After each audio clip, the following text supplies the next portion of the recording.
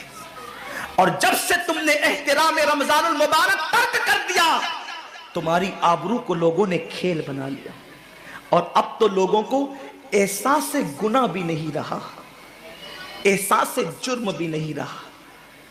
گناہ کے ساتھ اگر احساس گناہ انسان کی زندگی میں ہے تو انسان اپنے آپ کو گناہوں سے بچا لیتا ہے، لیکن اب ہمارے اندر احساس گناہ نہیں۔ اب تو ہم گناہ کو ہنر سمجھتے ہیں، اب تو ہم گناہوں کو فیشن سمجھتے ہیں۔ احساس گناہ کیا ہے؟ اگر انسان گنہگار ہو اور احساس گناہ بھی ہو تو وہ ایک نہ ایک دن سدھر جاتا ہے، وہ ایک نہ ایک دن سنور جاتا ہے۔ ہمارے پاس احساس گناہ ختم ہو گیا۔ آئیے بتاؤں احساس گناہ کتنی قیمتی چیز ہے۔ رمضان شریف میں کھا رہے ہیں، پی رہے ہیں، بلکہ مسلمانوں کی ہوٹلیں بند ہے تو غیر مسلموں کی ہوٹلوں میں کھا رہے ہیں، چھپ چھپ کر گھروں میں کھا رہے ہیں۔ لوگوں سے چھپ کر کھانے والوں، جو تیرا کچھ نہیں بگاڑ سکتا تو اس انسان سے چھپ کر کے کھا رہا ہے۔ جو خدا تجھے سزا دے گا کیا تو اس کی نگاہوں سے بھی چھپ سکتا ہے؟ اور روزے بھی کیا روزے رہ گئے، اب تو روزے بھی رسم بن گئے۔ جو روزے رکھتے ہیں رمضان شریف میں ان کو روزہ رکھنے کی عادت ہے، وہ روزے کو عبادت نہیں سمجھتے۔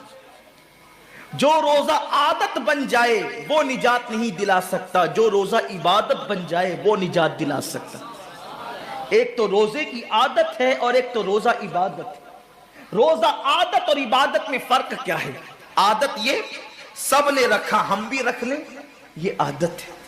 نہ رکھیں گے تو کیا جواب دیں گے، یہ عادت ہے۔ نہ رکھیں گے تو لوگ تانا دیں گے، عادت ہے۔ پھر روزہ عبادت کیا ہے؟ روزہ عبادت یہ ہے کہ اللہ نے روزہ رکھنے کا حکم دیا ہے اور مصطفیٰ جان رحمت نے روزے کا حق یہ بتایا ہے، اگر تو روزہ رکھے تو صرف بھوکا پیاسا نہ رہے بلکہ تیرا ہاتھ بھی روزے دار رہے، تیری زبان بھی روزے دار رہے، تیری آنکھ بھی روزے دار رہے، تیرا پیر بھی روزے دار رہے، تیرا کان بھی روزے دار رہے۔ کان روزے دار اس طرح کہ کان اللہ کے ممنوع کردہ چیزوں کو نہ سنے، ہاتھ روزے دار اس طرح ہاتھ اللہ کے منع کردہ کاموں کو نہ کرے، زبان روزے دار اس طرح کہ زبان اللہ کی ممنوع کردہ چیزوں کو ادا نہ کرے، پیر روزے دار اس طرح کہ پیر اس جگہ چل کر نہ جائے جہاں اللہ نے جانے سے منع کیا ہے۔ جب تو ان سارے اعضاء کو روزے دار بناتا ہے تو ایسے روزے کے معاملے میں میرا اللہ فرماتا ہے روزہ میرے لیے ہے اور میں ہی اس کی جزا ہوں۔ ہر عمل کی جزا جنت ہے، روزے کی جزا خدا کی ذات ہے۔ اسی لیے آقا فرماتے ہیں روزے دار کو دو خوشی ہے، ایک تو افطار کے وقت، دوسرا لقائے رحمان کے وقت، خدا کی زیارت کے وقت۔ صحابہ نے پوچھا آقا ہم اللہ کی زیارت کیسے کریں گے؟ آقا فرماتے جیسے تم آسمان پہ چاند دیکھتے ہو بلا تمثیل اسی طرح تم خدا کی زیارت کیا کرو گے۔ یہ روزے داروں کی شان ہے۔ آج کے روزے کیا ہے؟ جس میں جھگڑا، جس میں غیبت، جس میں چگلی، جس میں فساد۔ روزے کو عادت مت بناؤ، روزے کو عبادت بناؤ۔ احساس مٹ گیا، عبادتوں کا احساس مٹ گیا، گناہوں کا احساس ختم ہو گیا۔ جب تک کہ لوگوں میں گناہوں کا احساس زندہ تھا وہ عبادت کر کے بھی اللہ سے ڈرتے تھے، وہ عبادت کر کے بھی رب کی بارگاہ میں آنسو بہاتے تھے کہ مولا میں تو حق ادا نہ کر سکا۔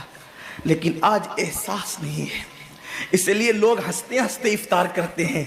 حالانکہ صحابہ کا معمول تھا جب افطار کا وقت آتا وہ ہاتھوں کو اٹھا کر کے روتے اور کہتے مولا روزہ تو چلا گیا لیکن روزے کا حق نہ ادا ہو سکا، آنسو بہاتے ڈرتے۔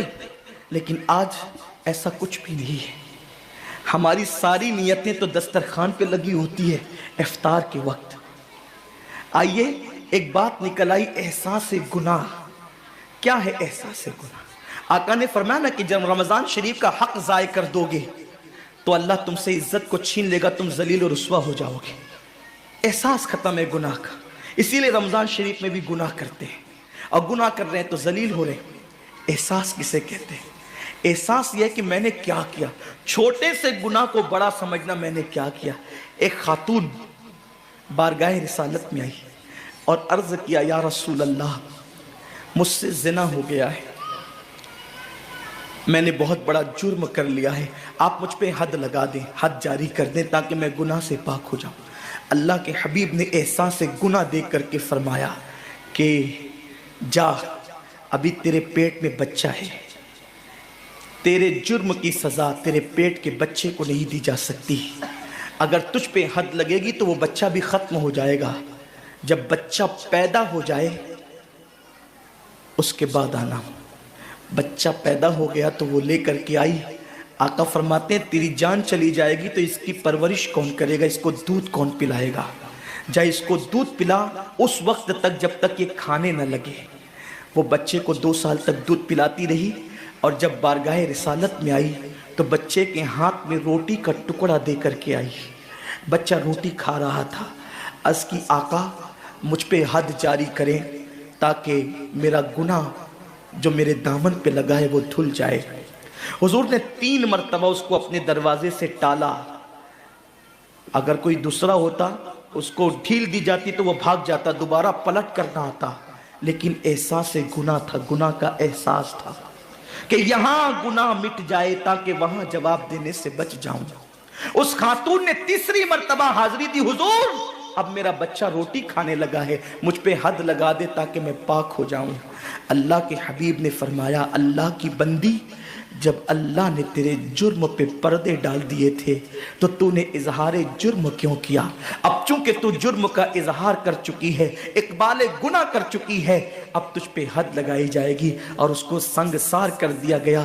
جب وہ مر چکی اور اس کو دفن کر دیا گیا تو کسی نے کہا کتنی بدبخت تھی وہ عورت جس نے رسول پاک کے دور میں منہ کالا کیا۔ میرے نبی نے فرمایا تو اس کا گناہ دیکھتا ہے تو اس کا احساس گناہ نہیں دیکھتا، اس نے ایسی توبہ کی ہے اگر اس کی توبہ 70 جہنمیوں پہ تقسیم کی جاتی تو اللہ ان کو بھی جنت عطا فرما دیتا۔ آقا کریم صلی اللہ علیہ وسلم فرماتے ہیں جو رمضان شریف میں گناہ کبیرہ کرتے ہیں، اب گناہ کبیرہ کی بہت بڑی تعریف ہے، اس کو نہیں بیان کروں گا، لیکن جو گناہ کبیرہ بڑا گناہ کرتے ہیں، پہلی بات تو چونکہ میرا مسلک صوفیہ ہے، صوفیہ سے کسی نے پوچھا کہ گناہ بڑا کیا ہے؟ امام غزالی فرماتے ہیں نہ کوئی گناہ چھوٹا ہے نہ کوئی گناہ بڑا ہے، بات تو یہ ہے جس گناہ پر خدا تیری پکڑ کر لے وہی گناہ سب سے بڑا ہے، اور جس نیکی پر خدا تجھے بخش دے وہی نیکی سب سے بڑی ہے۔